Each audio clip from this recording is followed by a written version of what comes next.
BTS এর কে সবচেয়ে বেশি রাগী? এই প্রশ্নটাই ভিকে করা হলে ভি তো অনেক লম্বা একটা লিস্ট আর্মিদের হাতে ধরিয়ে দেয়।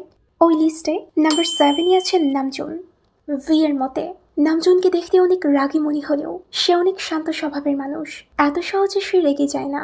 নাম্বার 6-এ ভি নিজেকে রাখবে, কারণ তার মতে সে এতটাও রাগী মেজাজের মানুষ নয়। Number 5 Jungkook. জংকুক এত রাগীও নয়, আবার ঠান্ডা মেজাজেরও নয়, তবে হ্যাঁ, গেম খেলার মধ্যে কেউ তাকে ডিস্টার্ব করলে সে অনেক রেগে যায়। নাম্বার 4 জিন। সে অনেক শান্ত স্বভাবের মানুষ, তবে তাকে রাগানোর জন্য শুধুমাত্র নোংরা কাপড় নিয়ে তার বিছানাতে বসলেই চলবে। নাম্বার 3 সুগা। যদি সুগার অভিশপ্ত রাগের চেহারা না দেখতে চান তাহলে তাকে কখনই ঘুম থেকে উঠাবেন না, তা না হলে আপনিও অভিশপ্ত হতে পারেন। Number 2 J hope. জে হোপকে দেখতে অনেক শান্ত মনে হলেও যদি পারফরমেন্সের সময় কেউ একটু ভুল করে তাহলে জে হোপ দেখায় তার ভয়ানক রূপ। Number 1 Jimin. বিটিএসের সবার মধ্যে জিমিন এমন একজন যার রাগকে প্রত্যেকেই ভয় করে। বলে না ছোট মরিচের ঝাল বেশি, তাই তো জিমিনের রাগও বেশি।